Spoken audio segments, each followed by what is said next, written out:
Listen carefully. You came for a phrase because you believe a phrase will pull reality by the collar and drag it to your feet. Good. That hunger can be used. But understand this before anything else. Words do not command life by themselves. A word is only a door handle. The power is the state of consciousness that grips the handle and decides to enter. If you repeat the right sentence while remaining the same inner person, you have only polished the handle and stayed outside. So I will give you a sentence that functions like a stamp. It stamps a new identity onto your attention. Say it for 1 minute, slowly, without rushing and without pleading. Say it as a verdict, not as a wish. Here is the phrase, "It is done in me, and therefore it is done around me." Say it for 60 seconds like someone signing their name on a document that cannot be revoked. Let the tone be settled. Let the inner body feel final. Now the first essential principle. The visible world is a delayed echo of your inner consent. People think life is a storm that hits them and then they try to recover. No, life is a mirror that reports what you have been inhabiting. Your circumstances are not your origin, they are your receipt. They show what state you paid with. If you have been paying with worry, you will receive reasons to worry. If you have been paying with expectation of rejection, you will receive faces that look away. If you have been paying with the quiet belief that things never work out for you, life will continue to arrange proofs of that belief. Not because it is cruel, but because it is faithful to your assumption. Notice what this means. It means you stop reading the outer world as a judge, and you begin reading it as feedback. A judge condemns you. Feedback instructs you.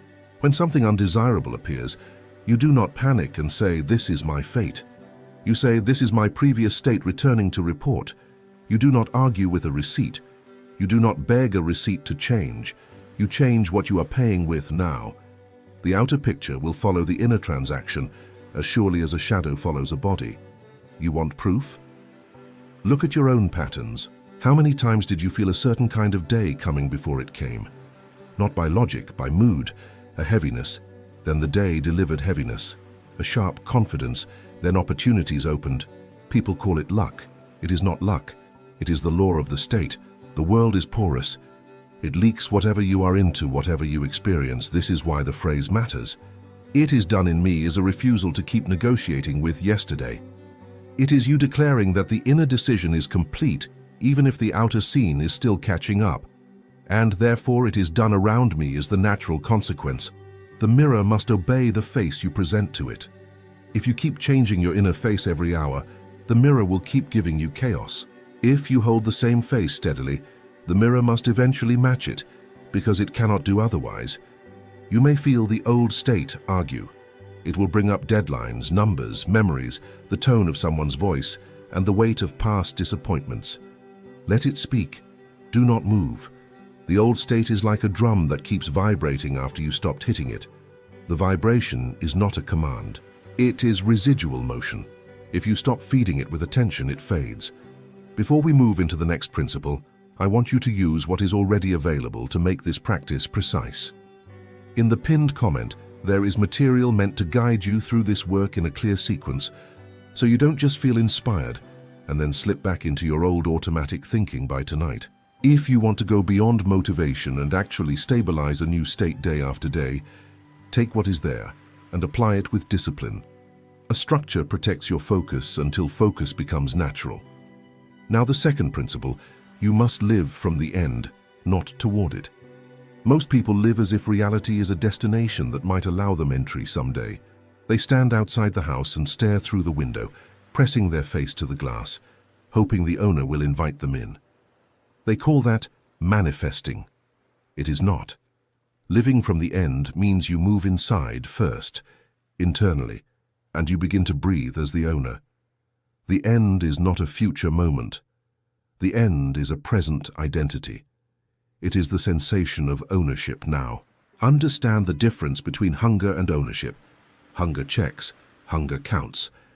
Hunger asks, is it coming yet? Ownership does not. Ownership moves. Ownership decides. When you truly own something, you do not refresh the page every minute. You do not perform the desire, you simply operate from it. So when you imagine you are not begging for a picture, you are installing a new normal. Let me give you a symbolic scene. Imagine you are tuning a radio. The station you want already exists. You are not creating the broadcast by wishing. You are aligning the receiver. The station called I Am Chosen exists. The station called I Am Always Late exists. The station called I Am Provided For exists. You can listen to any of them, but you cannot listen to all at once. When you complain, you are turning the dial to the station of lack and then demanding the music of abundance. Stop, choose the frequency and stay there. How do you live from the end in practical terms? You choose a short scene that implies fulfillment and you repeat it until it feels ordinary, not grand, ordinary. If you desire financial ease, do not imagine a mountain of money as a spectacle. Imagine the calm of paying, the relaxed breath after a purchase, the quiet confidence of checking your balance without fear. If you desire respect, imagine walking into a room and feeling the atmosphere shift because your presence is assumed. If you desire love, imagine the warmth of being met, not the drama of being chased. The end is always a feeling of being settled into what is yours. Here is the key. You do not imagine to escape. You imagine to become. You are not using imagination as entertainment. You are using it as identity training. And identity training changes what you notice, what you tolerate, what you expect, and how you move. The bridge of events will form around the identity you are practicing, not around the speeches you give yourself. Now the third principle. The state is maintained by where your attention returns in small moments. People want a dramatic ritual once a week, and then they live unconsciously the rest of the time. That is like taking one clean breath and then spending the day in smoke. Your dominant state is built in the cracks, the 10 seconds after you wake, the minute in the bathroom, the quiet pauses between tasks, the instant after you read a headline, the moment after someone's message lands. In those tiny windows, you either feed the old identity or you water the new one. So use the phrase as a bell. Every time your mind runs to the old outcome, ring the bell. It is done in me, and therefore it is done around me. And immediately follow it with one sensory touch from your fulfilled scene, a handshake, a smile, a number on a screen, a voice saying, "Congratulations." Do not turn it into a long movie. Long movies invite doubt. Short scenes build familiarity. Familiarity is what turns assumption into reality. If you keep returning to the old story, do not hate yourself. Hatred is still fixation. Just return again, again, again. This is discipline, not drama. Think of a sculptor. He does not cry because the stone is still rough after one strike. He strikes again. He knows the form is revealed by repetition, not by desperation. Your inner identity is the stone. Your repeated return is the chisel. The life you want is already implied in the form you are carving. And do not underestimate the power of a minute. 1 minute is not small if it is pure. A minute of undivided assumption is a command. Most people never give even 10 seconds of pure attention to what they desire. Their attention is divided between wanting and fearing, between believing and doubting, between imagining and checking. That division is what delays them. A minute of unity begins to heal the split. That is why I told you 60 seconds, not to impress you with a number, but to force unity. Now the fourth principle, refuse to consult appearances for permission. This is where many fail. They assume for a day, then they look outside as if the outer world must immediately salute them. When it doesn't, they collapse, and they call the law false. The law is not false. Your loyalty was weak. You were not living from the end. You were visiting it like a tourist and then returning home to lack. The moment you check the outer world to see if it worked, you confess the state of not having.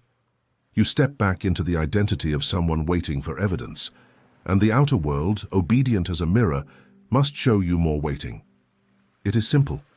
You cannot inhabit uncertainty and demand certainty. You cannot plant doubt and harvest trust. So I will be blunt. Stop asking when. Stop asking how. Those questions look innocent, but they are confessions. They confess that you are not yet the one for whom it is done. Replace them with the verdict. Replace them with the identity. When the mind says, "But what if it doesn't happen?" Answer, "It already happened in me." When the mind says, "But I don't see it," answer, "The mirror is delayed, I am not." When the mind says, "I need a sign," answer, My state is the sign. Do you see the shift?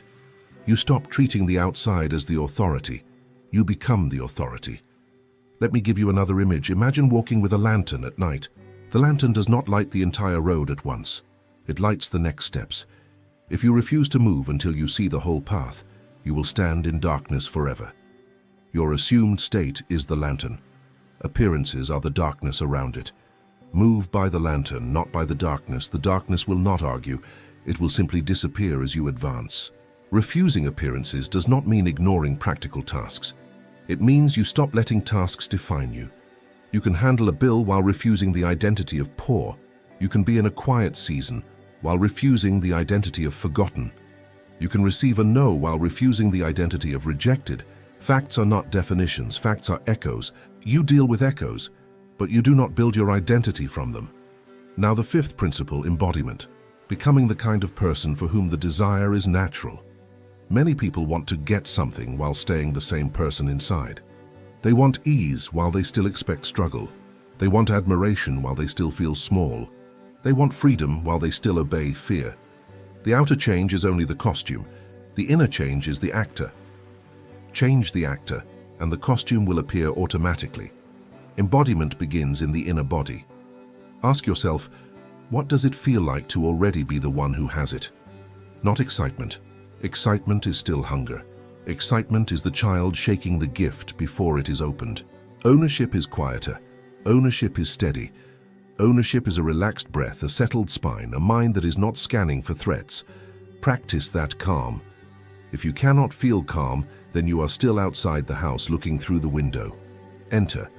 Let the end be yours now. Then you protect your new identity with silence. Do not announce it to people who live in the old state. Do not try to convince anyone. Convincing is another form of begging. You don't need agreement, you need consistency. There is a difference. Agreement is external. Consistency is internal. You can be misunderstood and still be correct. You can be doubted and still be fulfilled. The world does not reward your explanations, it rewards your state. Here is a practical way to embody it. Choose one signature feeling and one signature behavior that belong to the fulfilled you. The feeling could be calm certainty. The behavior could be deciding faster, or resting without guilt, or speaking with fewer justifications, or taking care of your body like someone who expects a long, abundant life. Do not imitate another person. Embody the version of you for whom the desire is natural. Every day, practice the feeling for a minute, and practice the behavior in one small action. The state grows roots through repeated embodiment. And now, because you want the phrase, I will tell you how to use it with precision. When you say, it is done in me, you are closing the case. You are ending the inner debate. When you say, and therefore it is done around me, you are denying the power of appearances to veto your decision. You are not commanding the outside with force. You are commanding yourself with authority. And self-command is the only command that matters, because the outside cannot reflect what you refuse to inhabit. You might say, but I said phrases before and nothing changed. Of course, you said them the way people recite slogans. You said them while secretly holding the old identity like a hidden weapon. You cannot plant one seed and then dig it up every hour to see if it has sprouted. That is what people do with their assumptions. They plant, then they check, then they doubt, then they plant again, then they check again. They never allow the inner seed to take root. The law does not fail. The gardener is impatient. So stop being impatient. Choose the state and stay. When contradiction appears, and it will, do not call it defeat. Call it an echo. An echo is proof you once spoke differently. It is not proof you are speaking differently now. Let the echo pass through the room and fade. Return to your verdict. Return to your scene. Return to your calm. This is mastery. Not the absence of contrast, but the refusal to be moved by it. Let me speak to you like a commander now. There are only two kinds of inner speech, commands and confessions. When you say, this always happens to me, you are confessing a state. When you say, I never get what I want, you are confessing a state. When you say, I'm not ready, you are confessing a state. Life listens to confessions because confessions are assumptions. Replace confessions with commands, not loud commands to the world, quiet commands to your own consciousness. It is done in me. That is command. Therefore it is done around me. That is command. Your life will obey the dominant language you speak within. And because you are human, you will have moments when the old identity tries to reclaim you. In those moments, do this. Pause. Exhale slowly. Say the phrase once. Then ask, what would the fulfilled version of me notice right now? And notice that. Notice possibilities. Notice support. Notice timing. Notice the small openings. The state you choose determines what your eyes are allowed to see. People say, I'll believe it when I see it. Reverse it. I'll see it when I believe it. Not as poetry, as mechanism. One more thing, because people misunderstand consistency. They think it means never feeling a ripple. Consistency means you do not take the ripple as a vote. Your nervous system may tremble while your identity stands. A tree can shake in wind without uprooting itself. Be that tree. Let sensations move, but do not move your assumption.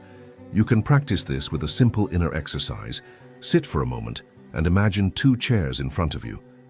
In one chair sits the old you, the one who keeps recounting the same disappointments, the one who scans for danger, the one who says, maybe later. Look at that version without hatred. It is only a habit. Then imagine the other chair holds the fulfilled you, the one for whom the desire is normal, the one who is already living the end. Now choose. Do not debate. Stand up in your imagination and sit in the chair of fulfillment. Feel the difference in posture. Feel the difference in breathing. Feel the difference in expectation. That choice, repeated, is how identity is replaced. And yes, the bridge will look ordinary. People expect fireworks, they expect a sudden sign in the sky. But the bridge is usually a sequence of natural steps, an idea you would not have had, a conversation that suddenly opens, a decision you make without fear, a timing that surprises you. When you live from the end, the steps appear as common sense, and that is exactly how the law hides itself from the inattentive. They will call it coincidence. Let them.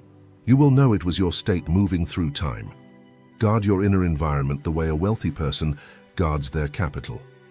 Be careful what you consume. If you feed your mind with voices that worship disaster, you will unconsciously adopt the state of disaster. If you scroll through fear all night, then try to assume peace for 1 minute, you are fighting your own diet. Choose your inputs with intention. Choose your conversations with intention. Not because the world is dangerous, but because your attention is valuable and your state is the currency of your life. Use the edges of the day. When you wake up, before you touch the outside world, speak your verdict once and feel it for 10 seconds. At night, when you lie down, let the last inner taste be fulfillment. The mind is like warm wax at those times. Whatever you press into it leaves a deeper imprint. 1 minute in the morning, 1 minute at night, a few bell rings during the day. This is not a ritual for luck, it is training for identity. Think of identity like a passport. Borders do not open because you are nice or because you want entry. They open because you hold the document that proves who you are. The state is your passport. Carry it, and doors that once rejected you will treat you as obvious. And if you catch yourself saying, I'll start when things calm down, recognize that as the old state trying to keep its throne. Things calm down when you change states. Do not wait for a quiet sea to learn to sail. Learn to sail and the sea will stop controlling you. Your power is not in perfect conditions. Your power is in the decision you keep. Now, I will close with what you must become willing to do. You must stop begging for changes outside and start ordering changes inside. You must stop waiting for the mirror to smile and decide to smile first. You must stop treating your desire as something far away and accept it as your present identity. From this moment, you do not ask life for permission. You assume the state, and you remain in it until the outer world has no choice but to conform. So today, for 1 minute, say it as your verdict. It is done in me, and therefore it is done around me. Then go about your day as if the inner decision is final. When doubt returns, ring the bell again. When appearances taunt you, refuse the consultation. When impatience rises, remember the seed. When you feel yourself slipping, return to the end and sit there until it feels like home. And if you want a practical support to keep your focus steady when the old habits pull at you, use what is in the pinned comment. Treat it as a tool, not as a promise. Apply it as a practice, not as a one-time read. Let it help you build the discipline that makes the new state permanent. Then watch what happens when you stop pleading for reality to change and start commanding, silently, calmly, relentlessly, that reality obey the state you have assumed within you. There is something the modern world has forgotten. Everything you call real first originated as a silent idea within someone's mind. And money, that symbol so many pursue, is no exception. It is not an autonomous force circulating randomly. It is a mirror, an obedient servant of the consciousness that invokes it. Yet humanity lives as if money were a capricious god, choosing whom to visit and whom to ignore. This illusion is the veil preventing millions from realizing the truth. Money does not choose, it responds.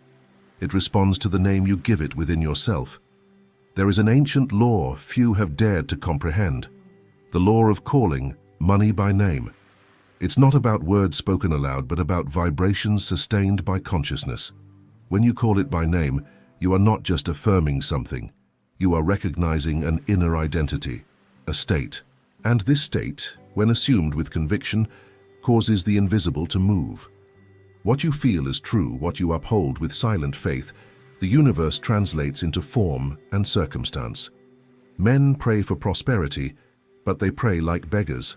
They plead, fearing they won't be heard, and thus perpetuate the echo of lack. The Creator, however, does not ask. He calls. He recognizes, names, and assumes. "Let there be light," said the Spirit in the beginning, and there was light. That is calling by name. Creation did not happen through struggle, effort, or begging, but through assumed identity. The being spoke of itself to itself, and the world responded. In the same way, when you say inwardly, "I am prosperous," you are not making a wish. You are pronouncing the name that activates the corresponding reality. Most people call money difficult, impure, or inaccessible, and money obediently confirms. It becomes distant, scarce, and unclean. But one who understands the mystery calls it by its true name, expression of divine abundance. And this name is powerful, for it awakens the flow that has always been present, waiting to be recognized. There is no distance between you and money, only unconsciousness. Wealth is not conquered, it is remembered. When you call money by its correct name, you awaken within yourself the memory of who you always were. A creator being, not a beggar of matter. That is why this teaching is considered forbidden, not because someone hid it, but because few are ready to embrace the responsibility it entails. Calling money by name is admitting that it does not depend on governments, salaries, or luck. It depends on what you silently uphold, on what you believe yourself to be. When man realizes this, the entire structure of fear and control collapses. He no longer needs to serve the system begins to serve him. So before you hear the 5 principles, I ask you, abandon for a moment the old belief that money is something that comes and goes. See it as what it has always been, an extension of your consciousness, waiting for your inner voice to say, "I know who you are and you know who I am." In this silent recognition, money ceases to be a stranger and returns home. Money has ears, but it does not hear words.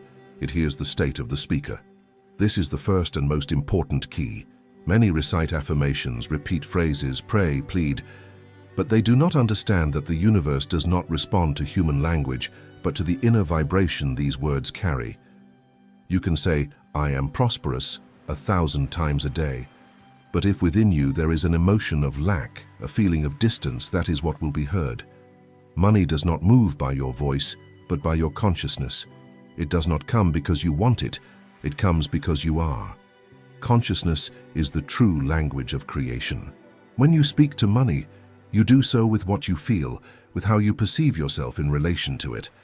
This is why so many people, even after learning techniques and repetitions, remain trapped in scarcity, because their words are devoid of identity. They say, "I have," but see themselves without. They say, "I attract," but feel rejected. It's like trying to light a flame with the breath of fear. No external sound can replace the inner silence of conviction. Money is sensitive to certainty and deaf to anxiety. When I say money has ears, I mean it is a reflection of who you are at your core. It hears your vibration, the way you treat it within your mind. If you fear it, it hides. If you envy it, it moves away. If you place it above yourself, it dominates you. But if you call it by name and with respect without servitude, it recognizes you as master. This is how the invisible responds. It seeks the voice of inner authority, not that of despair. And this authority is born when you remember that nothing is outside of the I am. One who calls money with faith does not speak to the air. They speak to the very substance of life. And this substance is obedient, like a faithful servant. When you say inwardly, money, you serve me because you are energy in form, and I am the source that generates you, this affirmation is not arrogance, it is consciousness. You are not commanding money, you are recognizing your unity with it. It's like the sun that doesn't beg for light, but radiates it by being light. Thus should be your relationship with money, a natural extension of your being, not an effort. The true calling happens when the mind ceases its noise and the heart sustains certainty. There is no emotion of urgency, no fear of not succeeding. There is a silent knowing, similar to one who plants a seed and trusts in time. This knowing is the sound money hears. It feels when it is called from a state of possession, not from need. When you feel rich, even before seeing wealth, you are already creating the conditions for the invisible to organize around you. Matter is slow, but consciousness is immediate. The invisible responds the instant the command is given, and the visible merely follows the natural course of reflection. So before seeking money, listen to what you have been unknowingly saying about it. Observe the internal conversations, the silent emotions, the automatic phrases that arise when you think about paying for something, investing, or receiving. There lies your true prayer. The universe can only deliver to you what it recognizes in your vibration. If your state says I cannot, it will protect you from abundance so as not to contradict your belief. But if your consciousness says, everything I need already serves me now, money will come, because it will hear the sound of your certainty and will hasten to obey its true master. Never invoke money from a place of lack. This is the second principle, and perhaps the most difficult to practice, because the human mind has been conditioned to ask for what it feels it lacks. But the very feeling of lack is the blockage that prevents the flow of abundance. When you say, I need money, you are declaring to the universe, I am someone without. And the universe, which never argues, only reflects, faithfully responds, so be it. The law is impersonal. It does not analyze. It merely replicates the assumed state. Everything you feel is true becomes an invisible command for reality. When I speak of not calling money from a place of lack, I speak of a radical change in inner posture. The common man asks, the awakened one remembers. The first cries out for something distant. The second recognizes what already exists. When you call money by name, you are not trying to attract something from outside. You are reconnecting with a forgotten part of yourself. Money is not a guest, it is a mirror. It reflects your certainty or your doubt, your faith or your fear.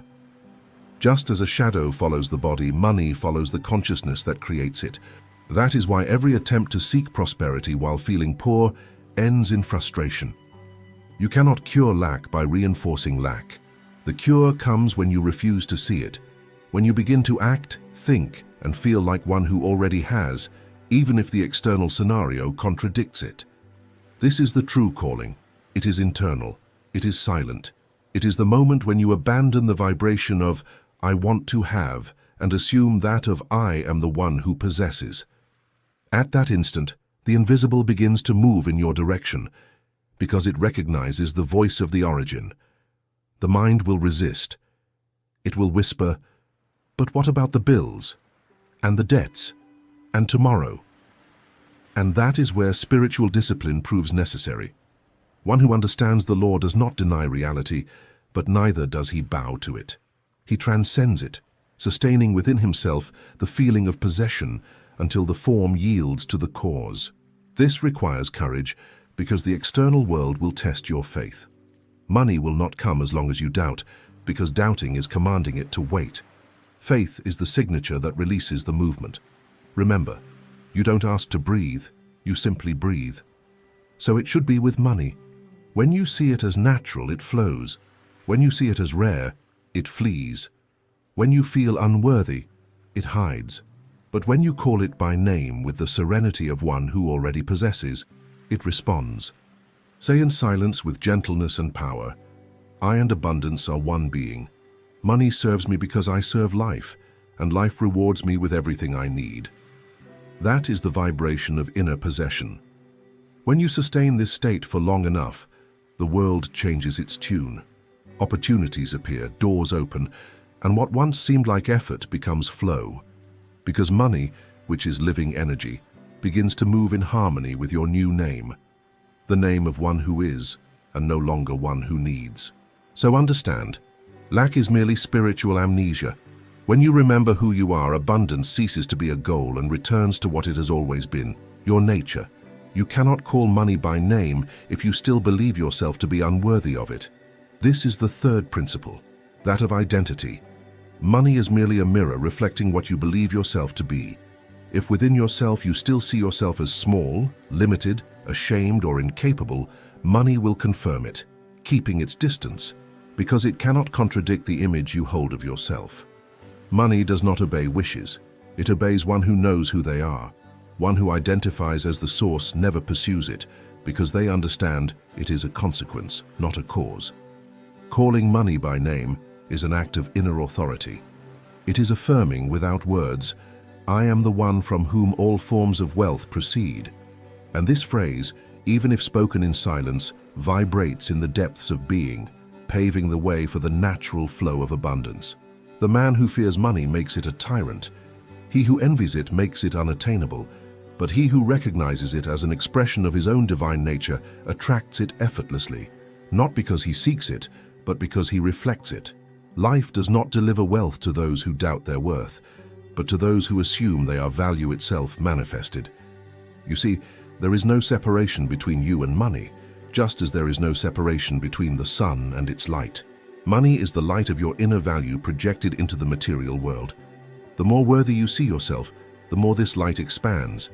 But if you diminish yourself, if you see yourself as someone trying to get by, you create a shadow, and money disappears into that shadow. Most try to attract wealth while maintaining a scarcity mindset, and that is like planting thorns and expecting to harvest flowers. The soil of the mind must be purified before receiving the seed of prosperity. To call money by name, you first need to change the name you give yourself. Don't say, I am a worker struggling to succeed. Say, I am an inexhaustible source of value. Don't say, I am trying to improve my life. Say, I am life itself expanding in abundance. The universe understands states, not intentions, and the state of being is the language it recognizes as a command. As long as you continue to see yourself as someone who needs to get there, you will never realize that you are already at the center of creative power. Many believe that humility is seeing oneself as small before wealth, but that is merely pride disguised as virtue. True humility is recognizing the divine origin within oneself and living up to it. It's not about accumulating money, but about aligning with the consciousness that generates it. And when that happens, money becomes a tool, not a master. It moves in obedience like the reflection of the light you carry. So, observe yourself and ask, who do I believe myself to be in relation to abundance? Every inner answer shapes the field around you. If you perceive yourself as poor, life will confirm your perception. But if you assume, even in silence, I am value in human form, money will hear that name and come. Because money is attracted by identity, not by need. And the name of true wealth is always the same, consciousness. The fourth principle is that of inner vision. To call money by name is to see it before it manifests, to feel the reality you desire before it takes form. This is the difference between one who creates and one who waits. The creator lives in invisible certainty. The spectator lives in visible doubt. Money never arises as a response to physical effort, but as a consequence of the inner state maintained with faith. Vision is the first act of creation. Everything that ever existed in the world began as an image sustained in someone's mind. Vision is the invisible mold where matter takes shape. When you look at your life and only see absence, you are creating more absence. Because what you see with the eyes of fear is what you feed with the energy of belief. But when even in the face of emptiness you perceive fullness, when you can feel the tranquility of one who knows the invisible is already working, the universe hastens to confirm what you have assumed. Money is not attracted by the effort of conquest, but by the vibration of possession. It comes when you already see it within. This is why many try to earn more and remain in scarcity, because they still cannot see themselves as rich. Inner vision is the daily exercise of ignoring appearances. It is looking at your bank statement and instead of confirming fear, silently affirming, "This is temporary. Abundance is already moving in my direction." This is not a lie to yourself. It is the truth sustained beyond appearances. One who doubts inner vision is trapped by the reflection, not the cause, and the reflection only changes when the image changes. Neville said that imagination is the only reality, and he was right. The invisible is more real than what the eyes can see, because what is seen is always what has already been assumed before. When you call money by name, you see it within yourself. Close your eyes and feel it circulating, flowing, paying, serving, multiplying. You see bills paid, dreams realized, relief and gratitude in your chest. And then you don't try to believe, you know. It is this silent knowing that moves the universe. The invisible responds to conviction as an echo responds to a voice. You speak within yourself, and I already have, I already am. And life responds, so it is. But the common man wants to see to believe. He demands proof, and the very desire for proof is the denial of faith. The Creator believes to see. He does not demand signs, he generates them. He walks in darkness with the same confidence as he would walk in light because he knows the light is within him. When money has not yet appeared, he does not say, "I don't have it." He says, "It has not yet shown itself." And that difference, though it seems small, is everything. Sustaining inner vision is living as if the invisible were real and the visible merely a delay. It is understanding that everything already exists in potential, merely waiting for your faith to take form. So, when you call money by name, call it with closed eyes and an open heart. See it coming from all sides. See it responding to your confidence.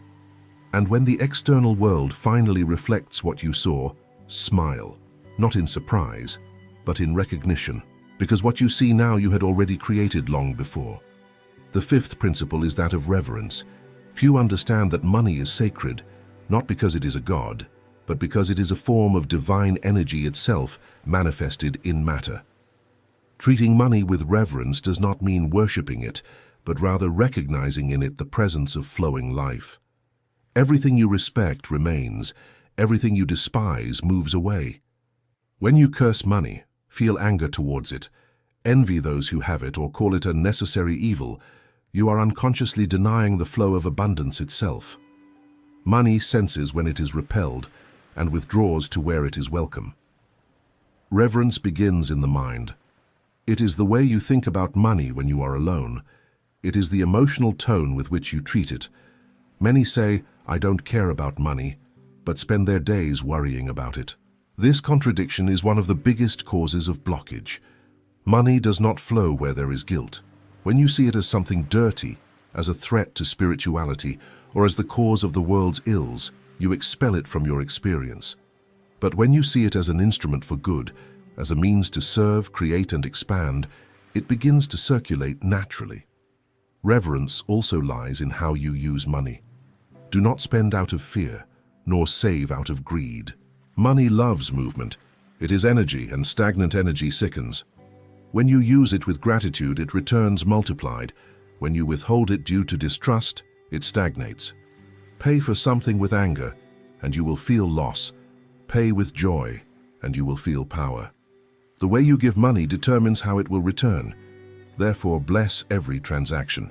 Say inwardly, "This money returns to me multiplied because it is life in motion, and I am an inexhaustible source." And remember, to revere money is not to submit to it. It is to recognize its obedient nature. Money is a servant of consciousness, not its master. It has no will of its own. It follows the direction of your faith. If you feel small before it, you transform it into an idol. If you master it with love and wisdom, it becomes a tool. And this is what most forget. Money is only dangerous when it governs an empty man. In conscious hands, it is a blessing. So treat money as you would a loyal friend, with respect, gratitude, and trust. Speak to it not as one who begs, but as one who recognizes. Say, "You are welcome here. You serve noble purposes. You come to expand good." These words, when spoken with true feeling, shape the surrounding field and attract corresponding circumstances, because life responds to your vibration, not your appearance. Now understand, money was never the problem. The problem has always been the inner state of the observer. When you change your perception, the flow changes. To revere is to harmonize with the origin. It is to recognize that nothing is outside of consciousness, not even gold, work, or prosperity. And when you understand this, money becomes what it always should be, a reflection of your inner peace. It begins to serve you naturally, because it recognizes in you not a beggar, but a king who silently remembers his true throne. Now that you have listened, not as one who collects words, but as one who awakens, understand what all this means. Money is not an enemy, nor a prize, nor a goal. It is merely a reflection, the echo of your own state of consciousness. Everything you experience in the physical world is the result of what you sustain in the invisible. Therefore, there is nothing to conquer outside. There is only something to remember within. The law of calling money by name is the return to your true position, that of the creator who gives orders to reality, not the creature who begs for change. The world teaches you to chase, to fear loss, to work to exhaustion, to deserve. But the law is simpler and deeper. You do not attract what you desire, you manifest what you are. Money, opportunity, abundance, all are expressions of the vibration you maintain. And vibration is born from feeling, not from appearance.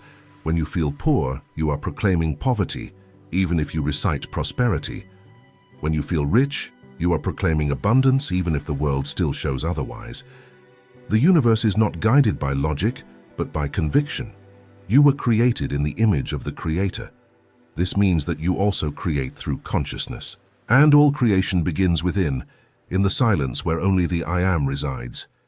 It is there that you call things by name, not with sounds, but with certainty. When the inner Christ said, "Lazarus, come forth," he was demonstrating the law. Life responds to the voice of awakened consciousness. And in the same way, when you say inwardly, "Money, come," abundance, manifest, prosperity, it is already so. You are not asking, you are commanding. And reality obedient responds. But this command only has power when born of unwavering faith, not of haste or doubt. Therefore, abandon the habit of pleading. Stop begging for signs, supplicating for miracles. The greatest miracle is the recognition of your own power. Everything you seek already exists in potential within you, waiting for you to speak the right name, the name of one who knows they already possess. The inner voice that says, "I am rich, I am provided for, I am abundance," is not affirming a desire, but revealing an eternal truth. So from now on, walk through the world with the demeanor of one who has already received. Speak, think, and act as one who already has. Call money by name with the serenity of the ancients who knew that the invisible is the only real. When fear comes, silence it with the remembrance, "I lack nothing, for everything is an extension of what I am."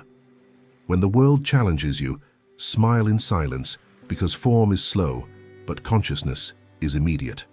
And so, in this instant, declare within yourself, effortlessly and without doubt, "I and wealth are one being." Feel the power of that phrase. Let it echo in every cell until the external world can do nothing but mirror your conviction. Because one who calls with faith does not wait, they already live. And when the awakened being within you calls, the entire universe bows in obedience. Close your eyes. Breathe deeply. What you call reality is not an unbreakable wall. It's a projection, a shadow molded by what you feel to be true about yourself. Nothing that happens around you is by chance. Everything is a response. Life is the echo of what you affirm, consciously or unconsciously, in the silence of your heart. Most people live like sleepwalkers, believing the world is something separate from them, fighting against circumstances they themselves sustain with fear, doubt, and attachment. But there are few, very few, who understand that reality is malleable, alive, and obeys the inner command of feeling. This command is not made of complicated words, but of pure vibration. That is why I, Abdullah, speak to you today about the divine mantra, a single phrase capable of reordering the world around you in minutes, if pronounced with conscious faith. It is not superstition. It is not religion. It is not magic in the common sense. It is spiritual science, the power of sustained imagination, which transmutes thought into form, invisible into visible, idea into substance. When Neville came to me, confused and full of desires, I did not give him external instructions. I gave him an inner posture. I taught him to live as one who already possesses what they desire, not as one who waits to receive. Because the universe does not respond to words, but to states of consciousness. If you feel poor, the world shows you poverty. If you feel sick, the body obeys. If you feel whole, the world bends in harmony. It all comes down to this: reality is a mirror of your inner state. The divine mantra is a reminder that there is no separation between the Creator and the creation. When you pronounce it with conviction, the sound vibrates beyond time and touches the substance of life. For 10 seconds, you abandon the role of petitioner and return to the throne of command. For 10 seconds, you remember that the force that moves the sun and the stars is the same force that pulses within you. And when that remembrance ignites, matter responds instantly. Today, you will learn not just to repeat words, but to command realities. This is the secret. The power is not in the phrase, it is in the consciousness that sustains it. If you dare to say the mantra as one who already lives the result, the world will reorganize before your eyes. Because one who assumes the state of fulfillment does not need to wait. They simply declare, "It is done now." The first principle is to understand that the Creator does not ask, they declare. That is the difference between the common person and the awakened person. The common person supplicates, prays for help, implores for signs, and lives believing that strength is outside of them. The awakened person, however, speaks with silent authority, because they know that power moves from within to without. When you ask, you are affirming that you do not yet have. When you declare, you are recognizing that you already possess. The universe responds not to the sound of words, but to the frequency of the feeling that sustains them. A request is a vibration of lack. A declaration is a vibration of possession. And life always mirrors what is felt as true. That is why so many pray and few manifest, because most pray as beggars, not as heirs. You were created in the image and likeness of the Creator, not to ask permission, but to give form to the invisible. When you say, "It is done now," you are not trying to convince the world. You are simply remembering the eternal truth. Everything already exists in potential within you. What is called a miracle is merely the materialization of that which has been inwardly accepted as already completed. Declaration is an act of recognition, not of conquest. It is like turning on a light in a dark room. The light always existed but needed to be called into manifestation. So too it is with your blessings. When you speak with conviction, the invisible awakens and takes form. Saying, "It is done now," is like flipping the switch of reality. It is a silent command to divine substance to organize itself according to your vision. One who declares is not in a hurry because they already live in certainty.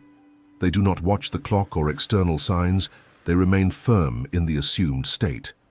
And it is precisely this emotional stability that makes the world yield. The universe bows before one who does not doubt. That is why faith is not hope, it is anticipated possession. To wait is to confess absence, to believe is to affirm presence. When you declare, time ceases to exist because the mind is anchored in the eternal now. Observe the great masters, prophets and sages. None of them asked. They pronounced the word, and it was done. Rise up. See. Walk. Open up. Simple, direct commands, laden with certainty. There was no room for if, nor for when. The creative force flows only through the mind that recognizes its own authority. When you understand this, you will stop supplicating to heaven and begin to command the earth. To say the mantra is therefore to declare sovereignty. For 10 seconds, speak as one who awakens the universe itself. Do not wait to feel something. Speak until you feel it. Declare until the vibration of doubt is replaced by certainty. In that instant, something invisible moves. Circumstances begin to reorganize, people are touched, doors open, the path unfolds.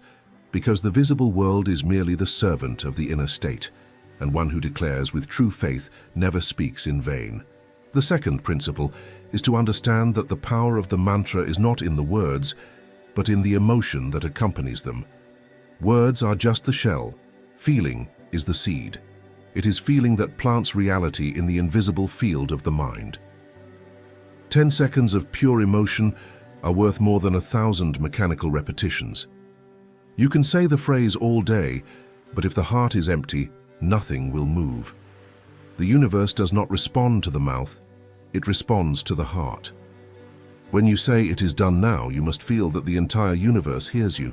Imagine that the sound emanates from within your chest and vibrates in all directions, like a silent command that traverses time and space. Divine energy does not recognize lifeless words. It moves only when there is fire in the feeling. It is this fire that distinguishes faith from hope. Hope is weak, it is expectation. Faith is vibration, it already tastes victory before it happens. Observe how the body reacts when you truly believe. The heart quickens, the air changes its weight, something within you expands. This is the sign that the command has been accepted by the deep consciousness. It is in that instant that the invisible begins to reorganize itself. Therefore, when I tell you, say it for 10 seconds, it is not a magic number, it is a symbolic measure. 10 seconds of total surrender are enough to change the vibration of an entire destiny. But purity of focus is required. Do not mix doubt with power. If the mind says, "What if it doesn't happen?" do not argue with it, simply return to the feeling of certainty. The secret is simple: feel first, see later. Emotion is the mold, reality is the mirror. When you feel as if you have already received, the universe has no choice but to deliver the corresponding form to you. Remember, you are not trying to force the world, you are simply aligning yourself with what is already true. What is felt as real within becomes visible without. That is why many fail, because they speak with their lips, but their heart remains full of fear. Doubt is the language of separation. The emotion of certainty is the language of creation.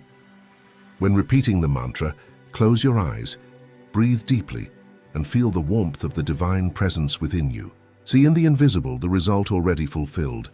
Feel the peace of one who has arrived, the gratitude of one who already possesses, the relief of one who no longer needs to wait. It is this vibration that creates. The phrase merely awakens it. The mantra is the trigger, but the feeling is the engine. And when both unite, word and emotion, the impossible bends. Because life always responds to the intensity of what you feel, not to what you say. The third principle is to understand that everything happens now. Time is merely a contrivance of the human mind, an illusion created to measure the movement of things. Divine consciousness, which is the true power dwelling within you, knows neither past nor future. It lives in an eternal present. When you say one day, you push the miracle away. But when you declare it is done now, you dissolve the distance between desire and manifestation. Reality responds to the instant you assume the state of fulfillment. The common mind believes that one must wait for signs, that things take time, that there are stages and linear paths. But the awakened mind understands that time is merely a perception and that the now contains all possibilities. When you assume a feeling as true in this moment, the universe already begins to reorder everything to correspond to that new state. The delay is not in the world, it is in consciousness. It is thought that postpones, fear that blocks, doubt that creates intervals between what is and what could be. Therefore, when using the mantra, do not say it as one who plants something that will sprout tomorrow. Say it as one who opens a window and lets the light in. You do not create the sun, you merely remove the curtains. The now is that open window. Everything you desire already exists in potential and is waiting only for your acceptance. When the feeling of "it already is" settles in, the entire universe bows to confirm your truth. Every time you think of tomorrow, you are confessing that you do not yet have today, and that thought keeps you trapped in the same state. The key is to inhabit the result now. Speak, feel, and act as one who has already arrived. The vibration of arrival attracts the circumstances of arrival. The secret of creation is psychological, not chronological. Do not wait for something to change in order to believe, and the world will change. When I taught Neville, he also thought about how and when. I told him, nothing comes from without. Everything comes from within. Time only serves those who doubt. To those who know, time bows. And this is what you must understand. The now is the point where all miracles are born. So, when you pronounce the mantra, do not look at the clock or the calendar. Close your eyes and feel the power of the instant. Say, "It is done now," with the certainty that the universe has already moved. And remain calm, like one who observes the ocean obeying the wind. Because in the instant your heart believes, time ceases to exist, and reality begins to bend before your conviction. The fourth principle is to see the invisible. The external world is merely the surface of a deep ocean, and one who lives only by what they see is condemned to repeat what already exists. The true creator does not look at appearances, they look through them. To see the invisible is an act of conscious faith. It is to perceive with the eyes of imagination that which does not yet have form. And when that vision is sustained with feeling, the invisible becomes inevitable. Most people only believe after they see, but the awakened person sees before they believe. They understand that the inner vision is the mold of manifestation. Everything that exists in the visible world was first an image in someone's mind. A bridge, a house, a healing, a fortune. Everything began as an invisible picture held with certainty. That is how creation occurs. First in the mind, then in matter. When you close your eyes and imagine the fulfilled result, you are not dreaming in vain. You are sowing in the divine field of consciousness. It is there in the invisible that the new reality comes to life. And when the feeling becomes so real that the body reacts, the heart quickens, the breath changes, the eyes fill with emotion, in that instant, creation is complete. The physical world will merely follow the trace of that vibration, but seeing the invisible requires courage. It requires ignoring what the senses scream. It requires you to look at scarcity and see abundance, to look at illness and see health, to look at emptiness and see fullness.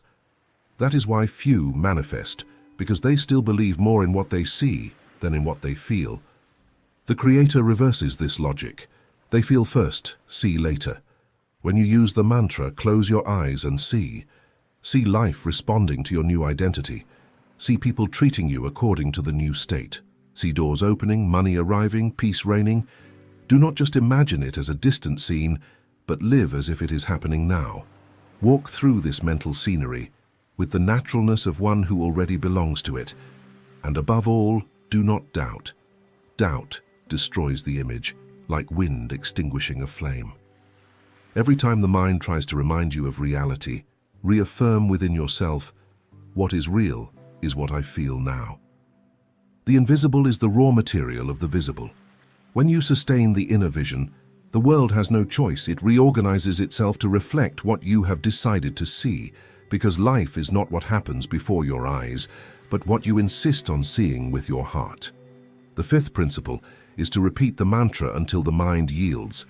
Initially, the mind will resist. It will laugh at you, call you foolish, try to convince you that nothing has changed. It will do everything to keep you trapped in the old state, because it has been trained for years to believe in what the eyes see. But it is precisely there that true power is born, in the silent persistence of one who refuses to doubt. Every repetition is a blow to the wall of disbelief. Every time you say "it is done now" with feeling, a part of the old self dissolves, and the new state begins to take shape. The rational mind needs proof, but creative consciousness does not. The universe does not react to logic, it reacts to certainty. When you repeat the mantra, you are reprogramming the heart to believe in what reason does not yet understand. It is like teaching your soul a new language, the language of possession. And when it learns, the entire world begins to speak that same language. Therefore, do not stop at the first resistance. Continue even when nothing seems to happen. The invisible moves in silence, and faith is the only sound it recognizes. 10 seconds of total surrender, repeated with conviction, can change the course of an entire life. The secret lies in constancy, not in fleeting intensity. Power accumulates with each repetition, like drops that, falling on the same spot, carve a path through the hardest rock. Repeat the mantra as one who affirms an eternal truth, not as one who tries to create something new. The creation is already complete. You merely call it into manifestation. And the more you repeat it, the more natural it becomes within you. Until at a certain point, something changes without warning. You realize that you are no longer trying to believe, you simply know. And when that knowing awakens, manifestation is instantaneous. Say the mantra with reverence, not as a ritual, but as an act of remembrance. Every time you pronounce "it is done now," you are affirming that the power of God acts in you, as you, and through you. Say it until you feel peace, until the body relaxes, until thought quiets, because in that inner silence the universe begins to move. So, persist. Even if the mind screams, continue. Even if the senses deny, continue. Even if the world says, "not yet," continue. Because in the instant your heart believes completely, matter will have no other choice but to obey. And in that sacred moment, you will understand that you never needed to achieve anything, only to remember that everything was already done. Now you understand, nothing in the world happens from outside in. Everything is a reflection of the state you choose to sustain within yourself. Life is the mirror of your belief, and the universe is the faithful servant of your conviction. The mantra is not a magic formula, it is the reminder of your divine inheritance. When you say "it is done now," you are not trying to create the impossible. You are simply returning home, to the place where everything already exists. You were not created to beg for blessings, but to command them. You were not placed in this world to wait for something to change, but to decree change through consciousness. Every time you ask, you confess absence. But when you declare, you recognize possession. The Creator within you awakens the instant you stop imploring and begin to affirm. And it is this remembrance, silent, firm, and alive, that reorders the heavens and the earth in your favor. The visible world is slow, but the invisible is immediate. The moment the feeling changes, the vibration shifts and reality begins to adjust. You may not see it in the same second, but the transformation has already begun. And if you remain faithful to the new state, the old one dissolves due to lack of attention. Such is the law, such it has always been. So from today, abandon waiting. Do not say, "one day it will happen." Say, "it is done now." And remain firm in that consciousness, even when the exterior does not yet reflect it. Time is merely the slow mirror of faith. The universe has no choice before one who knows. And when the old world tries to pull you back, close your eyes and return to the inner throne. Breathe, declare, and feel. Say, with calmness and authority, "it is done now." Because when that phrase becomes true within you, the impossible bends. Everything opens, everything adjusts. And you finally understand that there is no distance between what you imagine and what you live. There is only the intensity with which you believe. Assume, therefore, the state of fulfillment, of live as one who already possesses, speak as one who has already received, feel as one who has already won. Because one who knows that everything is already done does not wait for miracles, they command them. And the universe silently obeys.